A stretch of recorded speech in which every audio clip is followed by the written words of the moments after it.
সুপ্রিয় দর্শক, ডিজিটাল ব্রাহ্মণবাড়িয়ার পক্ষ থেকে আপনাদের সকলকে শুভেচ্ছা জানাচ্ছি। আমি আব্দুল মতিন শিকদার। আমি এই মুহূর্তে দাঁড়িয়ে আছি ব্রাহ্মণবাড়িয়া অবকাশ ফারুকী পার্কের সামনে, যেখানটাতে তরুণ প্রজন্মের অসংখ্য শিক্ষার্থী কিন্তু দেয়াল রঙিন করছেন এবং সেই দেয়ালগুলো বাংলাদেশের সম্ভাবনাময় দ্বার উন্মুক্ত করতে ইতিহাস এবং ঐতিহ্যের সাক্ষী হিসেবে কিন্তু এই দেয়ালগুলো রঙিন হচ্ছে। এছাড়াও বৈষম্য বিরোধী ছাত্র আন্দোলনের যারা নেপথ্যে ছিল এবং যারা এই আন্দোলনে অংশগ্রহণ করতে পারেনি, তারা কিন্তু রং তুলির মাধ্যমে একটা বিপ্লব সৃষ্টি করছেন।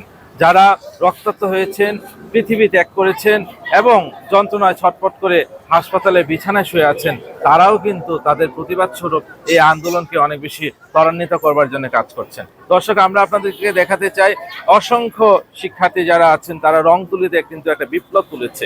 সেই বিপ্লবের প্রতিচ্ছবি কিন্তু এই দেয়ালগুলো রঙিন হচ্ছে এবং বাংলাদেশের ইতিহাস এবং ঐতিহ্যের অনেকগুলো সাক্ষী কিন্তু এই দেয়ালগুলোতে রং তুলির মাধ্যমে তারা কিন্তু অঙ্কন করছে।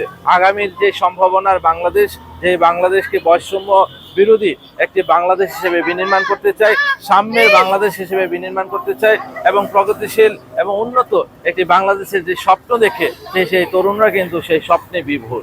আমরা তাদের সাথে কথা বলে আপনাদেরকে আরো বিস্তারিত জানানোর চেষ্টা করছি। তো এটা আসলে অনেকে বলবে ভালো লাগার থেকে আমরা সবাই রংটা করছি, অনেক হয়তো বলবে যে আমি আজকে আমার ভালো লাগছে বলে আমি এখানে এসেছি, কিন্তু আমার এখানে আসার জায়গাটা হচ্ছে আমি প্রতিবাদী হিসেবে এখানে আমি আজকে এসেছি। আমাদের যে ক্যাম্পেইনটা আমরা করছি সেটা হচ্ছে রং তুলিতে বিপ্লব। আমরা আজকে এখানে বিপ্লবের কথা বলতে এসেছি। আমরা আমাদের এত সম্প্রতি যে ঘটনাটা ঘটে গিয়েছে, এই 20 দিনে বাংলাদেশের অবস্থা যা ছিল এবং বিশেষ করে 15 জুলাই থেকে 20 জুলাই যে ঘটনা বাংলাদেশের ইতিহাসে ঘটেছে, তা আমার মনে হয় না পৃথিবীর আর কোনো ইতিহাসে ঘটেছে বলে।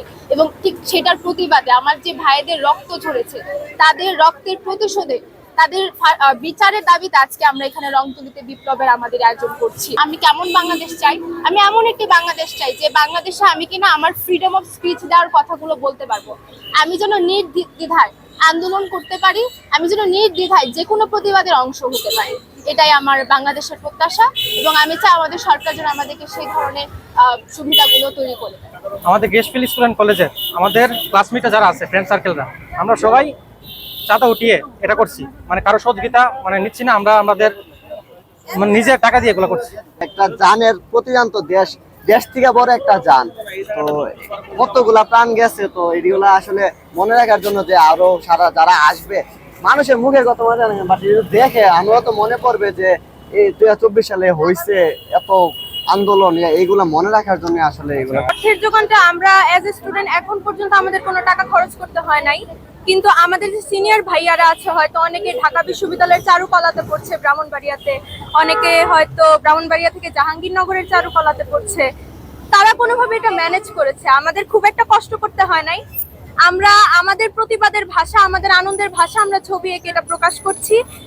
সেই হিসাবে বলা যেতে পারে এই যে একদম বড়রাই এটা নিয়ন্ত্রণ করছে, আমরা খাচ্ছি কিংবা আমাদের খাবারটা ম্যানেজ করা, পানিটা ম্যানেজ করে দেয়া, কিভাবে কি করব সবকিছু ম্যানেজ করে দিচ্ছে আমাদের যারা সিনিয়র আপু বা ভাইয়ারা আছেন ওনারা। এখন প্রতিটি দেয়ালে রঙিন করছি, কারণ এর আগের যে বিভিন্ন পোস্টার দেয়ালে পোস্টার লাগানোর মাধ্যমে দেয়ালগুলো সৌন্দর্য অনেকগুলো নষ্ট হয়ে গেছিল।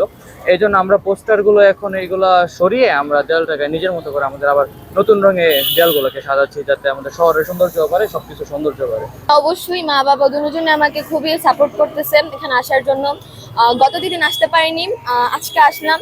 আসলে এখানে সব দেয়ালে এভাবে ছবি আঁকা হচ্ছে, আমরা এখানে অংশগ্রহণ করতে পারছি, খুব ভালো লাগতেছে। এই খালি খালি দেয়াল আজকে সব একদম রঙিন হয়ে যাচ্ছে। আর এসবের জন্য তো অবশ্যই মা বাবা খুব সাপোর্ট করেন, বলতেছে আসার জন্য, যাওয়ার জন্য। মূলত 2024-এর যে ছাত্র আন্দোলন, প্রথমে সেটি ছিল কোটা সংস্কার আন্দোলন, পরবর্তীতে সেটি বৈষম্য বিরোধী ছাত্র আন্দোলনে পরিণত হয়েছে, যার কারণে এখানে অনেকেই হয়তো সরাসরি আন্দোলনে যেতে পারেনি।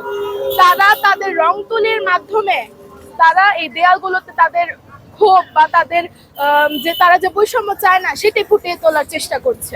2024-এর যে ছাত্র আন্দোলন সেটি ফুটে উঠছে, আমরা চেষ্টা করছি সেটি যেন আরো ভালোভাবে ফুটে ওঠে এবং তরুণ প্রজন্ম যেন এই দেয়াল চিত্রের মাধ্যমে বোঝে এবং তারা যেন কোনো সময় বৈষম্যকে ঠাঁই না দেয়, তারা যেন সবসময় অন্যায়ের বিরুদ্ধে রুখে দাঁড়ায়। বসে দেয়ালের মধ্যে, যেন তারা দেয়াল থেকে মানে দেয়ালে যে কথাগুলো লেখা আছে সেটা থেকে শিখতে পারে বা জানতে পারে যে কি কি হয়েছিল আসলে সেই জুলাই মাসে কিংবা 5 আগস্ট অবধি পর্যন্ত।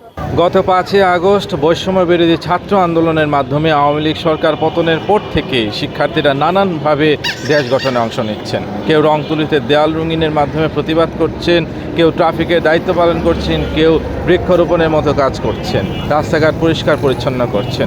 তরুণরা দেশপ্রেমের বহিঃপ্রকাশের অংশ হিসেবে এই কাজগুলো করে যাচ্ছেন।